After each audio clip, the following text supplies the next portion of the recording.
Good afternoon, everyone, and welcome. I'm Maria Suarez with the American Kidney Fund, and it is my pleasure to introduce this session.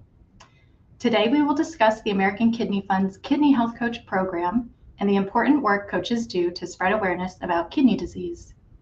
We will also hear from two inspiring coaches who will share their journey and experience as a kidney health coach, including the ways they share kidney disease information with their community.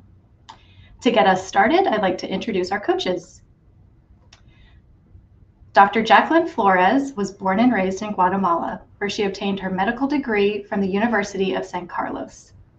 She has over 10 years of medical experience and is currently in the process of obtaining her medical license and recapitulate her training in the US to continue her passion for nephrology.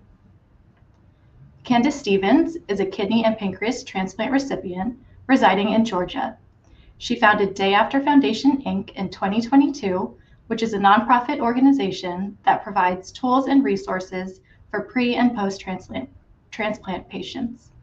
She is also a support group facilitator and mentor for the Georgia Transplant Foundation. Thank you both for joining us today. I want to encourage the audience to please type your questions into the chat box. We'll try our best to answer as many as we can during our Q&A segment at the end of this talk. Before we hear from our coaches, I'll provide an overview of the Kidney Health Coach program. Next slide, please. Kidney Health Coach is AKF's free community health education program. We train health professionals and lay volunteers to educate the community about chronic kidney disease. This program includes an online training course with up-to-date information on preventing, managing, and treating kidney disease. Upon successful completion of the course, our coaches gain access to a variety of tools and resources to support their efforts, and they also join a community of other coaches who are passionate about spreading kidney disease awareness. Next slide. Kidney Health Coach was created to support AKF's effort to fight kidney disease on all fronts. The program is focused on preventing the onset of CKD and slowing its progression to kidney failure. Kidney Health Coach aims to achieve this through community education that encourages people to get tested for kidney disease and take steps to keep their kidneys healthy. We aim to reach communities across the United States, tribes, and territories, especially those communities that are most at risk. Who can become a Kidney Health Coach? Next slide. The great news is that all are welcome to become a coach. Our coaches include health professionals, people living with kidney disease or transplant, caregivers, family, friends, students, and many more.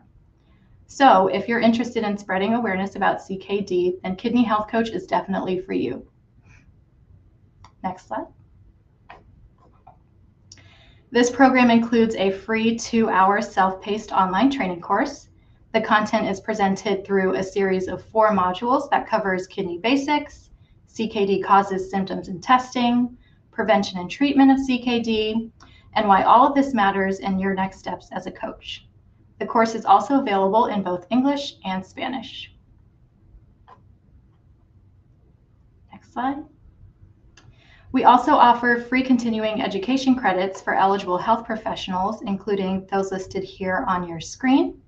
So those include Certified Diabetes Care and Education Specialists, Certified Health Education Specialists, and Master Certified Health Education Specialists, nurses, physicians, public health professionals, registered dietitians, and social workers.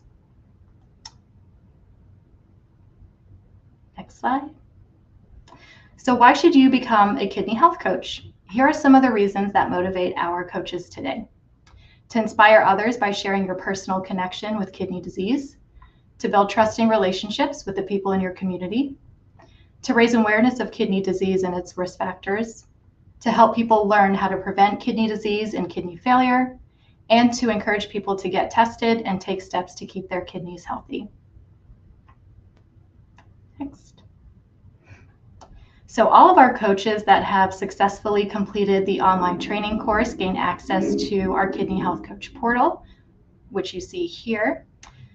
This is our one-stop shop for kidney-related educational resources to support our coaches' efforts in educating their communities. So our coaches can adapt these resources to meet their audience's diverse needs. And as a coach, you'll also join a community of other coaches who are doing inspiring work across the country and worldwide as well. You will be invited to join our dedicated Kidney Health Coach Facebook group and participate in our Kidney Health Coach collaboratives. And these are ongoing virtual events where coaches come together throughout the year to learn more about kidney-related topics. Next slide. So what does a kidney health coach do, and how do they educate their community? As part of the program, we offer coaches a standardized 60-minute PowerPoint presentation that they can use to present to their community. It's available in both English or Spanish and covers kidney disease basics, as well as prevention, management, and treatment of kidney disease. In addition, our coaches also use a variety of different methods to raise awareness and share CKD information with others.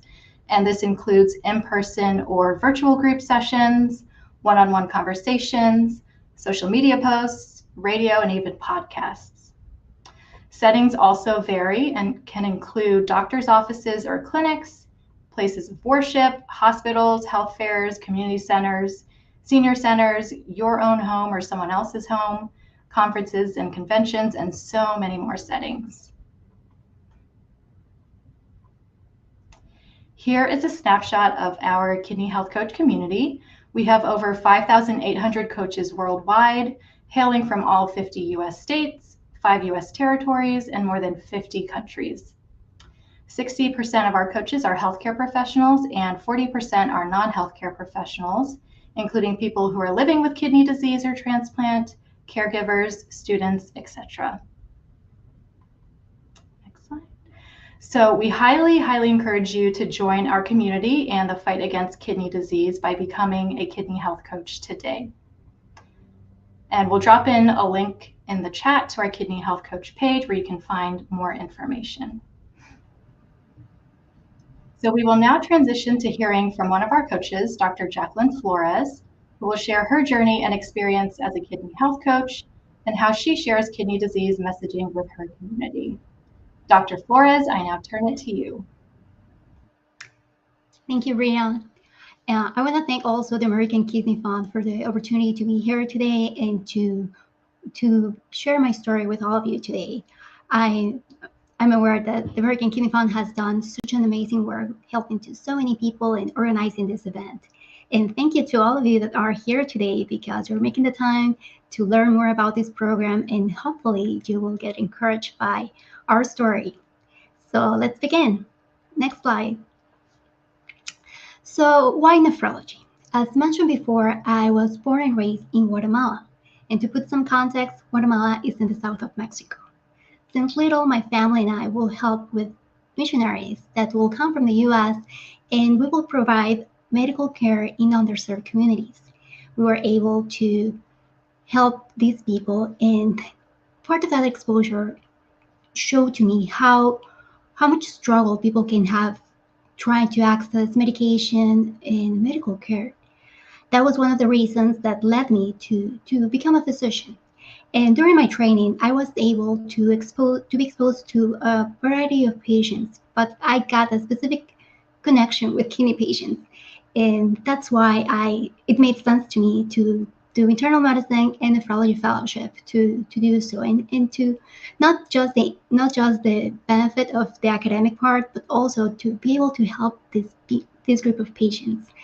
And it was extremely rewarding. I was able to help in what I was able to do. However, I moved to the US and I was facing a new journey. And as everyone who is embracing a new path, it can be challenging and it can be overwhelming sometimes. And I was not the exception. So I was able to find the American Kidney Fund and the Kidney Health Coach program, which really caught my interest. As I was going through the modules, I was able to see how complex information was being displayed in such an understandable way that anyone, it didn't matter the background, could do it. So after I finished the course, I was thinking about what should I do now. Next slide. And it was time to think. I was feeling kind of overwhelmed with what will be the next steps. So I was thinking, what will be my goal? It's true, I want to help and continue having my connection with nephrology. And this program was going to give me that opportunity. So what will be my teaching style? Before, I was able to give lectures and to feel comfortable teaching in an academic setting. I was able to educate people, but it was in Spanish. I didn't have a background of teaching in English. So it was kind of difficult and it's scary at the same time. And about resources, I was thinking, okay, I can use my resources as a nephrologist, but as mentioned before, the American Kidney Fund has a library that has a wide variety of available content that can be used, and it's understandable, not just for the person reading it. It can also be used for the patients as well. So I had to think about what are my strengths. Will I feel more comfortable having educating a smaller group of 5, 10, or maybe just one person?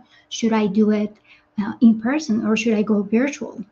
So there were many things I wanted to clarify before starting this new journey. And additionally, what limitations I was facing as an immigrant myself. I was kind of limited with how many people I knew here in the US. And it's true, I knew some people, but I wanted to do more. So in my case, for my area, there's an app in my neighborhood, and I was talking to my husband about that maybe that can be an opportunity to be able to reach out to a wider audience. This app, they have access not just for people from my community, but also for people from communities that are near as well. So it was the perfect opportunity to go out of my comfort zone and put myself out there. Next slide. And I'm a huge fan of making lists.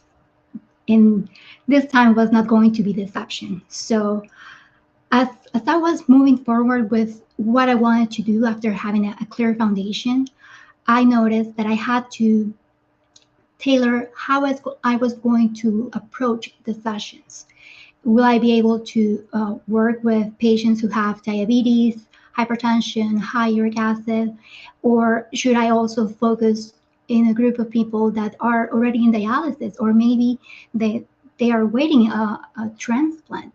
So why am I saying this? Because the priorities that are going to be addressed are going to differ, and the key message is going to differ as well. So some concepts can be applicable for all of them, but not all of it. And for me, it's not just to give a session and that's it. I need to make sure that the suggestions that are going to be addressed in the sessions, I want to make sure that the message has stuck with the patient and that the patient will be making those positive changes that are going to benefit him in the long term. That's why for me, it's not just the first session, but a schedule following sessions that will be beneficial for both of us. Next slide. So I chose to do virtual sessions. That was the approach that I felt more comfortable to start. And as I'm a native Spanish speaker, I noticed that I will feel more comfortable engaging in Spanish sessions early on. But as I was moving forward with the sessions, I noticed that if I was addressing an elderly patient, there might be some issues with technological aspects. So it was very convenient to have a caregiver or someone around that could be around just in case. But for other people that are not capable of engaging in both languages, a translator can be beneficial. So it can be from a friend or a relative that can be around, and then you're addressing two people now, and you're sharing the message with two people. So that was one of the things I noticed can optimize the session. And I always try to optimize the time that I'm spending with the patient. And encourage them to make a list of their concerns, because sometimes we're certain that we're going to address something, but to take the most of the time that we're spending together, it's important to make um, those concerns, enlist those concerns and those doubts, and that way those can be addressed in the session. And if for whatever reason the coach, and in this case myself, I didn't know, we could arrange a follow-up and we can address those things.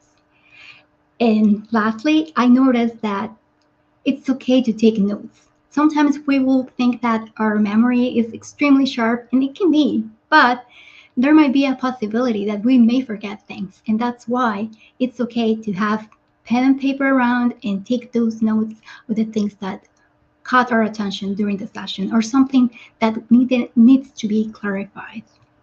Next slide. So the ways I share the message, it truly depends from where I am and what I'm doing. It can be something as simple as sending a message, a reminder of, okay, don't forget to talk to your doctor about what we were discussing, what we were addressing. And it can be also something as just as a random conversation, going to the grocery store and talking to the cashier. Sometimes they will make a small talk, and that will give you an opportunity to say that you're a kidney health coach. And most of the times it has happened to me, they will say something from saying, oh, I know that sodas can give me kidney stones, to, oh, I know diabetes is a risk factor for CKD. So I'm not going to say that you need to give a session right there, but at least you can give some clarification and use that opportunity to spread awareness about CKD. Regarding social media, it really depends with what you feel more comfortable. In my case, I choose to work more with Instagram, so it will depend. Maybe I will just share a quick, interesting data of something, and I will put it as a story, or it can be maybe a post. And the nice thing about all of these options is that it can also be applicable for anyone who is here today. Next slide.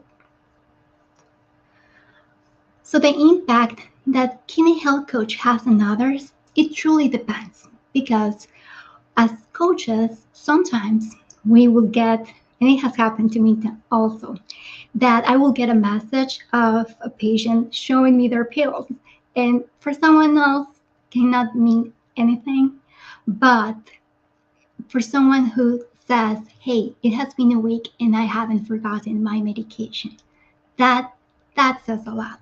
And knowing that I have been able to be part of that and that they're making positive changes, it's extremely rewarding.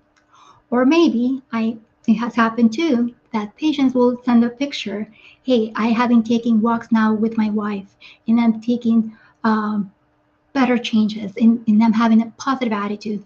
Those things matter. So kidney health coach can provide an impact in so many ways to so many people, and not just for the patients, but also to ourselves as coaches. Next slide. So there's a saying in Guatemala. I'm not sure if it's also used in other countries as well, but it says, don't live for tomorrow what you can do today.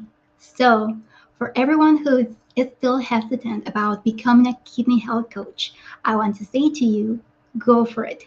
Do it.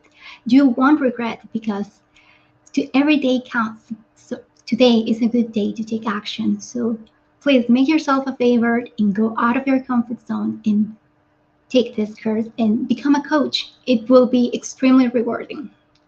Next slide.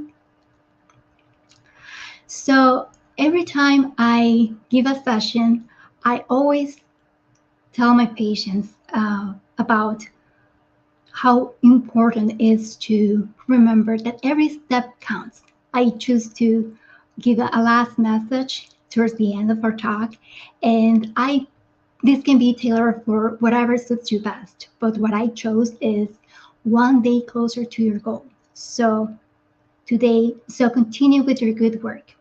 You can choose a message that will remind them that they are in in a good track, that they can do better. So I want to thank once again the American Kidney Fund for the opportunity to share my story, and for everyone who is here today. I'm thankful for this opportunity.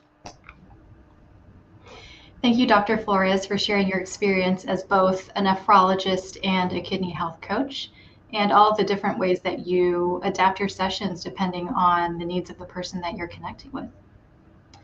So we will now hear from our next coach, Candace Stevens, who will share her personal kidney disease story and journey to becoming a kidney health coach. Candace, I turn it to you.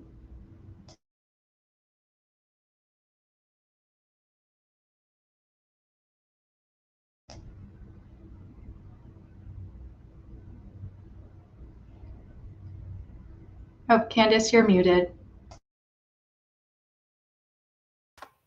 Sorry about that, guys. Here I am. I'll restart. My name is Candace Stevens.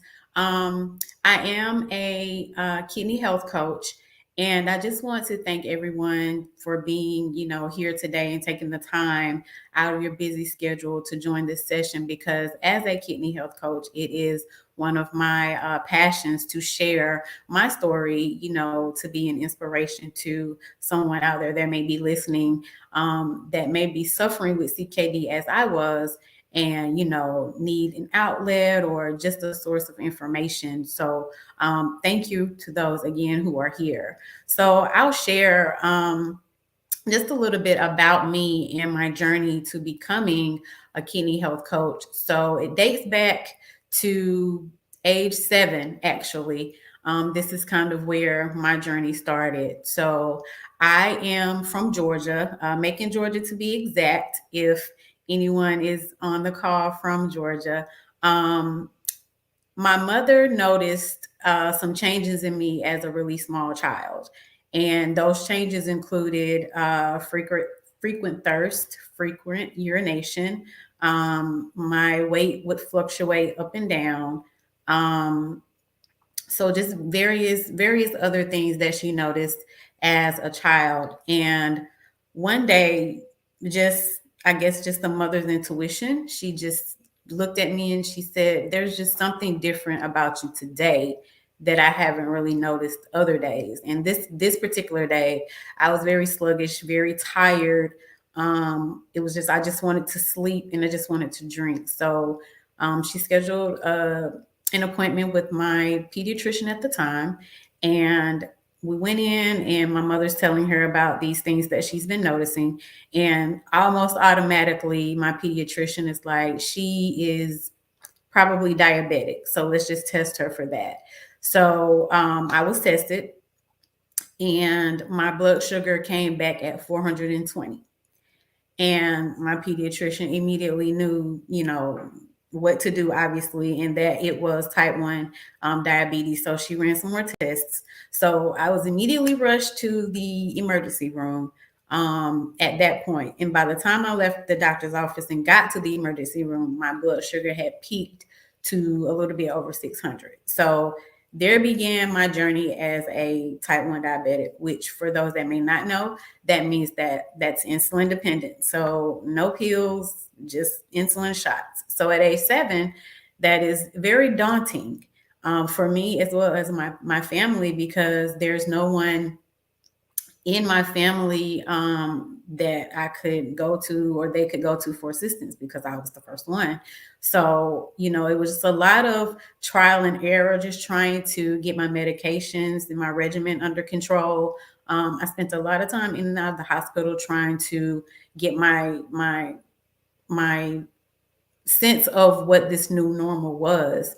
And that continued probably throughout elementary school. So now I'm in middle school, and school trips are coming up, and usually I can't go unless my mother can go, but she's working. So a lot of those I missed out on because I wasn't even comfortable giving my own insulin shots yet. So I would still have to go to the school nurse during school to have that taken care of, and blood sugar sticks and all that kind of good stuff. So now we progressed into high school. So I've come more independent now. Obviously, doing my own thing with the insulin shots. I'm better, getting a better handle on, the things that I should eat and the things that you shouldn't eat. But there's a caveat to that, because if you grew up in Georgia or in the South, period, you already know that fried anything is king. Um, the more pork, the better. More butter, the better. The more everything bad for you, the better. So I grew up, just really trying to sneak all the bad stuff. And, as a kid, you just want to be like a normal kid, like everyone else. You want to have the chocolate, you want to have the sugar, you want to have all the good stuff that you consider good stuff, as a kid. So I struggled a lot with, my ex or my diet, but I was very athletic. I always played sports, so my weight was never, an issue, because I was sports all year long. So I've graduated high school. I'm off to college, and I am just kind of trying to navigate, my way through college, because now I'm on my own. Whereas I had my mom, and she might be on the call. I love you, mom, but she was a warden, so she was a stickler about me taking my medications and eating the proper things. It was just me choosing, the other route, as far as not listening to her or not taking my meds, or, like I said, sneaking all the bad stuff. But she did her due diligence, definitely, as it pertained to my health. And I got to college, and I don't know, just something snapped in me where I just said, today's the day that I quit diabetes. I literally had that moment. And that was the day that I actually quit, because at that point, I just wanted to be considered normal. So I stopped taking my insulin. I pretty much gave up on trying to have a diabetic healthy diet, because now I see all of the college students, because now we're little grown adults. So I see them, doing their thing, and there's no parent hovering, or there's no parent calling. Are you making sure? Are you doing this? Are you doing that? So I just really got into a really rebellious state of mind, where I just did not care about diabetes or the effects that it could have on me, later in life, because you're young. I'm 18, I'm 19 years old. So I'm like, I have plenty of time to get life figured out, because that's just what you think. You think you know it all at that age. And I was one of those students. And I spent a lot of time in college just trying to find my way, both with my illness and with life, because I hardly shared with anyone that I even had diabetes, because there's an immediate, oh my God, or there's an immediate, oh man, I'm so sorry. So the pity party starts. And I got so much of that as a little child, that I was like, okay, I'm just not even going to tell anybody at this point. I don't even think I told anyone outside of, close friends in high school. Obviously, my teachers knew, but I didn't tell anyone, excuse me, outside of family, my immediate family, close family, that I even had diabetes. But in the same, when in college, when I got my first roommate, I obviously shared with her. And I taught her how to take care of me, in those moments that I would soon come to need her. And to this day, we're still best friends. So I thank God for her, because there were a lot of dark moments for me in college. There were a lot of moments where I'd wake up with 400 or 500 blood sugar levels and not care to fix them. I may take my insulin, I may not. I may decide to drink water today, I may not. So there was a lot of times where, she spent literally taking me to the emergency room because I'm so dehydrated. And so now I've gone into what's called ketoacidosis, where I am like, ugh, I can't hardly breathe. I'm thirsty. My body's just doing all these funky things. But even in those moments, I still did not grasp the importance of, proper health. Didn't grasp the importance of, okay, what you're doing now is going to affect you later.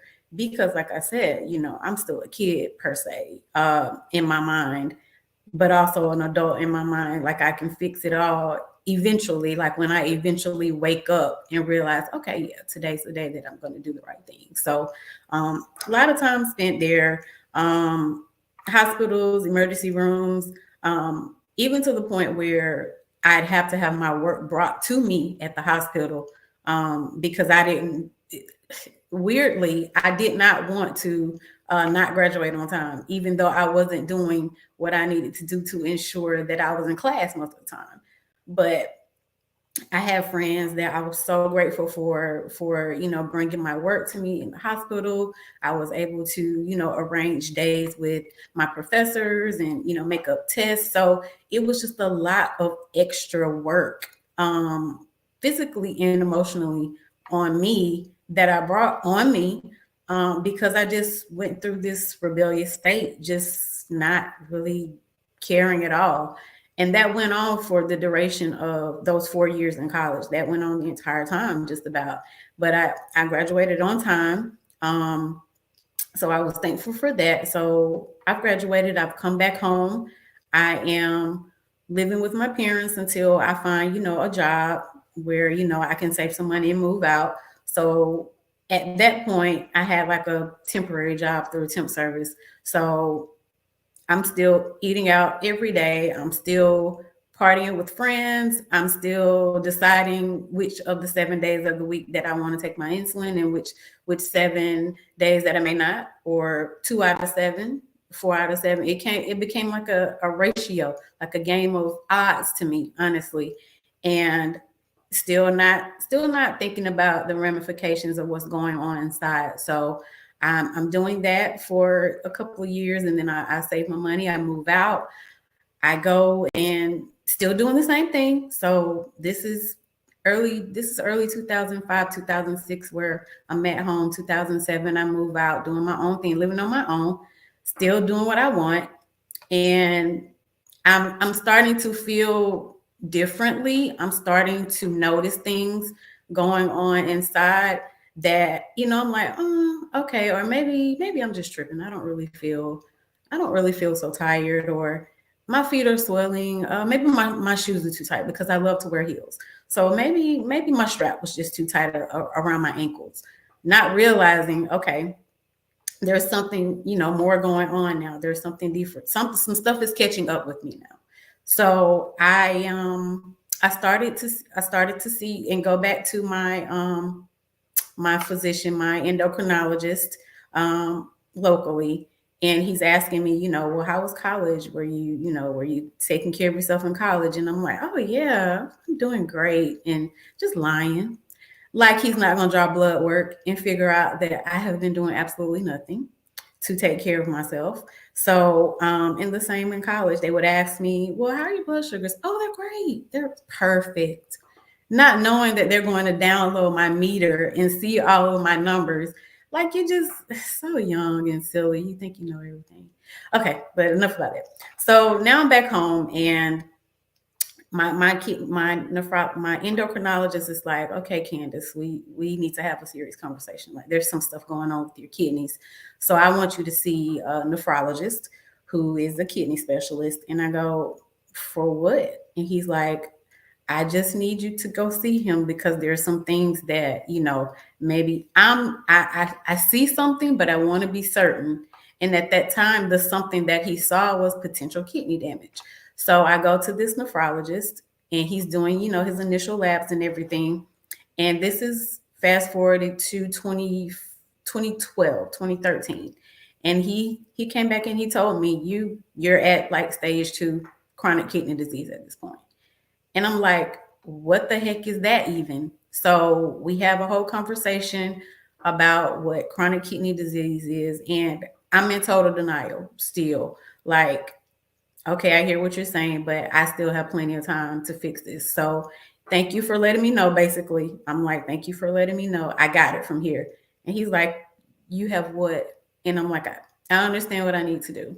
So I leave, still living the same lifestyle, still deciding what 4 of 7 or 5 of 7 days I want to take my insulin, still feeling sick, still feeling all the things that, I've started to feel a couple years before. They're now increasing. It's more intense now. So this nephrologist, he moves away and I'm now referred to someone else. And by the time I see him, which is maybe like a year later, now I'm in stage 3, chronic kidney disease. And I'm still like, oh, I have time. I'll fix this. I'm young. My body can handle it. All the stupid things that you tell yourself when you're young because you think you know everything, right? So he's like, at this point, your kidney function is like 30%. And I'm like, of 100, like 30 out of 100? And he's like, yes. So we're going to have to talk about treatments now. And I'm like, well, what are those options? Because now after everything that I've been through, after all the stuff that I knew was happening that I still ignored, now I decide, okay, today's the day. Now I'm at 30%. So dialysis or kidney transplant, which I have no idea what either one is. Never heard of either one. No, I'll take that back.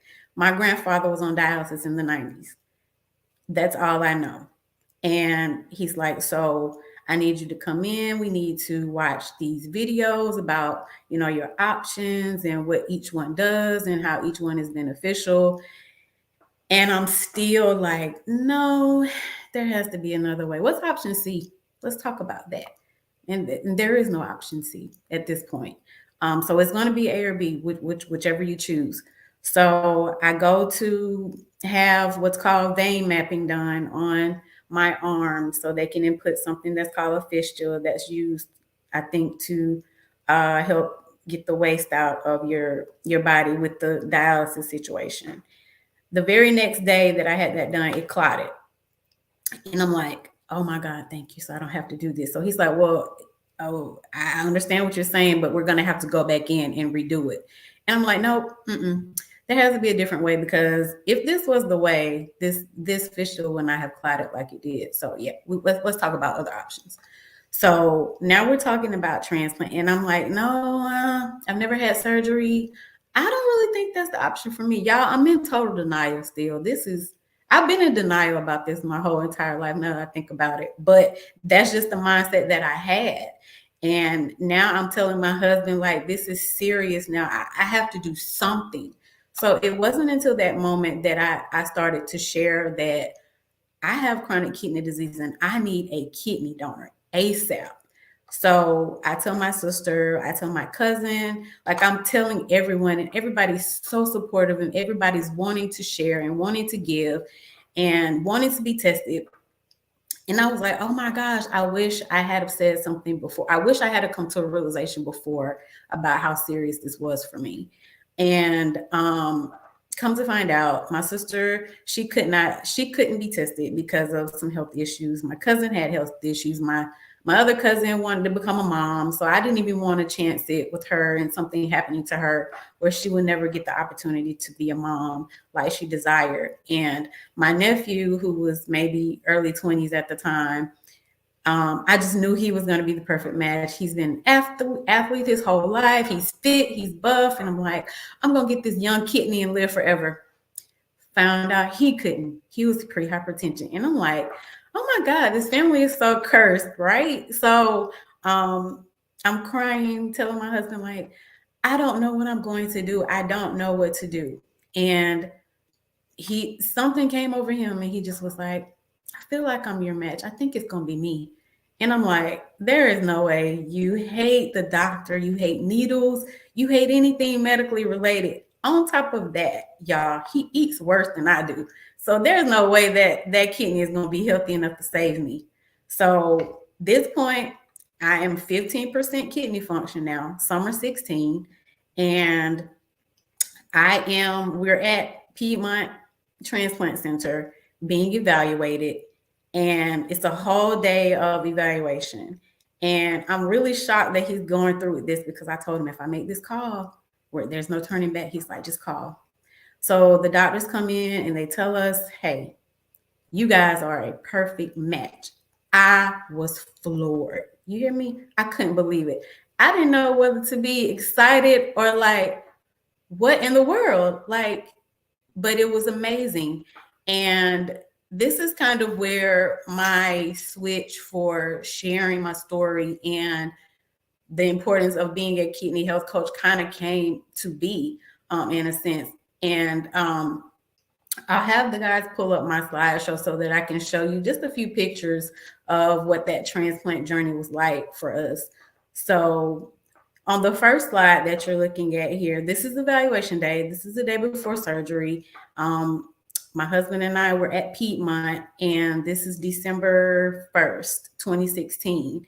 And we're there all day, getting, last minute testing done. We didn't want to miss both Thanksgiving and Christmas, so we opted for the surgery in December. We found out about the match in September of 2016. So on this next slide, you'll see this is me, on my left trying to be cool about it, but on the right, I'm totally freaking out. I'm scared.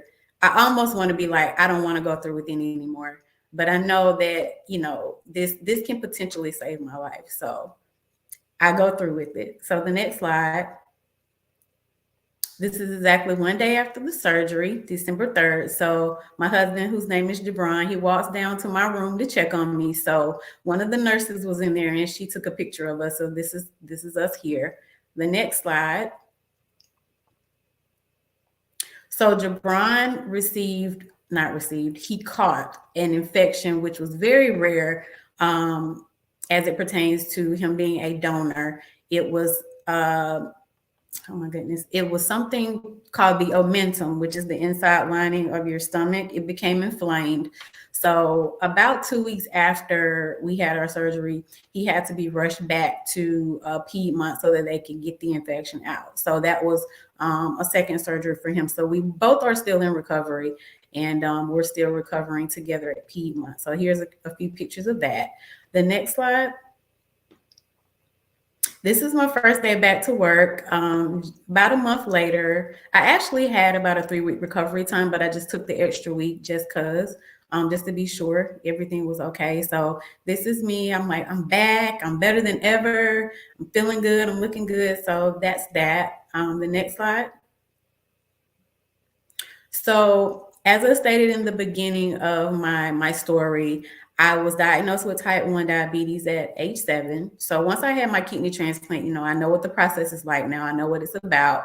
They asked if I wanted to be on the pancreas transplant list. And I'm like, what is that? What will that do? And they said, at this point, that's the only cure for type 1 diabetes. And I'm like, what? You should have signed me up for this years ago. I was like, I wish I had known. So I signed up to be evaluated for that, and I was listed for that. So on October 4th of 2018, I became officially diabetes free after about a 5.5-hour surgery. And so this is the picture of that. Next slide. My husband and I, we spent our 7-year anniversary in the hospital. Well, this is a couple of days after my pancreas transplant. Here we're playing Uno, which is one of my favorite things. And he brought me some flowers and balloons, but I didn't care where I was as long as I had that pancreas transplant and as long as I was free of diabetes. Like it says here, literally the best gift I could ever receive. Next slide. So these are just some pictures of us. We went to Hawaii in 2019 because 2016 and beyond had been a really crucial time for us, especially with both transplants for me, and just really trying to get back into the swing of life. So we took a vacation to kind of celebrate all of that at one time. Next slide. So on the left-hand side, this is just a comparison of where we were then and where we're kind of at now. We got married in Tybee Island, Georgia, which is right outside of Savannah, on October the 8th. And we celebrated a 10-year vow renewal in Aruba on October 16, 2021. And I want to throw out like a quick shout out to my husband. He planned this whole vow renewal over like 14 months. I had no idea. Not one single shred of evidence of anything. All I knew was we said we wanted to have a viral note with just us. And I knew we were going to Aruba, but I get to the airport and all my friends and family, they just start walking up one at a time. So I'm like, what, where y'all going? And they're all like, we're going to Aruba. So that was one of the best moments of my life. It really was. So this guy's a good guy. I'm telling y'all, he's one of the best. Next slide. So that's the end of my presentation as far as how I even got on the journey to transplantation. Being a kidney health coach is one of the most rewarding things about my journey because I get the time to share with you, people like you, people in my community. I get the time to tell them, what chronic kidney disease was to me, and how little attention I paid to it and what happened as a result of that. I do social media posts like Jacqueline was stating earlier. That's one of the best ways that I like to share information. I'm also a support group facilitator for the Georgia Transplant Foundation. We meet monthly, so other organ transplant patients, recipients, caregivers, they're also given the opportunity to come and share and listen to my story, as well as anyone else that wants to share. That's another avenue that I take as far as spreading the information to those in my community. I've done radio spots, I've done TV, newspaper, you name it, I've done it. So I find it that the more that I share, the more I feel like I'm having an impact.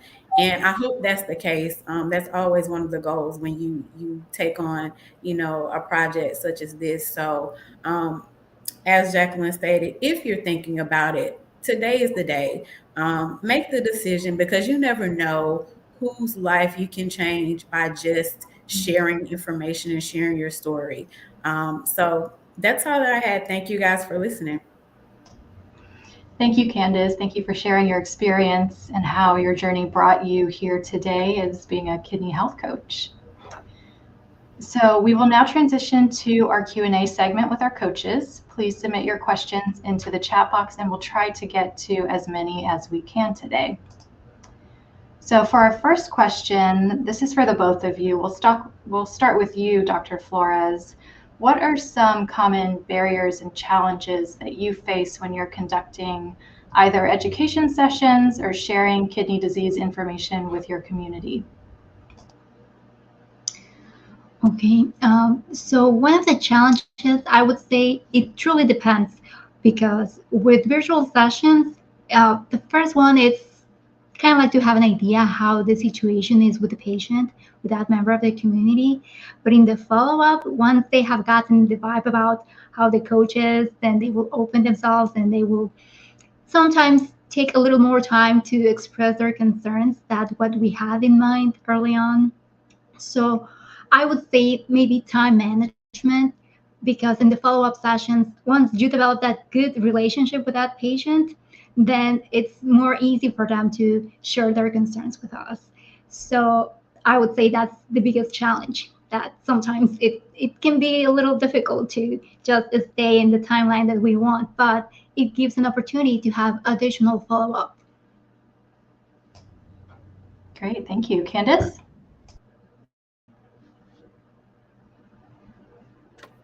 So I'll say, for me, one of the biggest challenges and barriers is trying to dispel myths and misconceptions that people have. One about transplantation, because that's always the focus of when I share about CKD, how that CKD journey led me to transplantation, and just encouraging those, around me. Listen, what you may have heard, I haven't experienced it. I can't give any credence to that, especially as it pertains to transplantation. But as a CKD patient, the information I can tell you is based on facts, is based on my knowledge, my journey, my experience. Because, when you get with, people and they share and they talk, there's all types of information that is shared, amongst each other.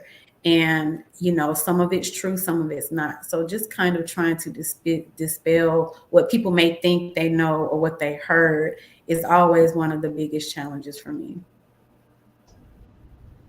Wonderful, thank you.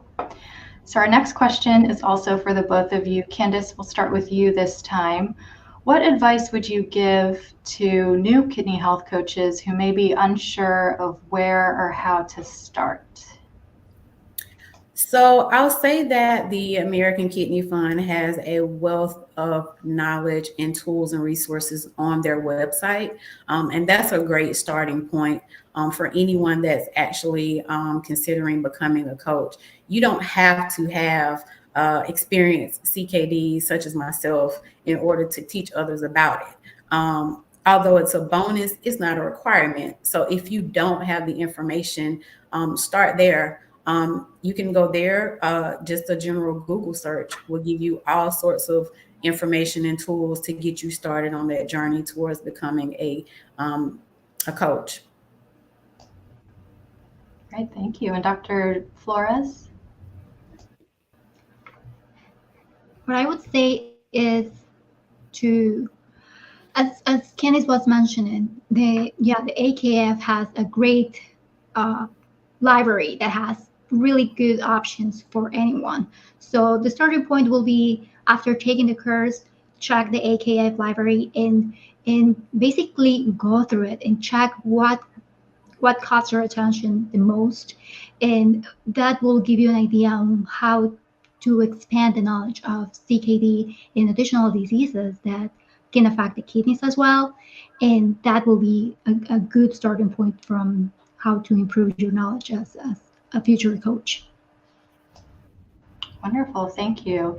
And yes, as Candace and Dr. Flores mentioned, through our Kidney Health Coach portal, we have a resource library, and there you'll find our Getting Started guide, which basically walks our coaches through how to find an audience, how to prepare for your sessions, how to engage an audience, and much more. So after you become a coach, you'll get access to that and all different types of resources that we have.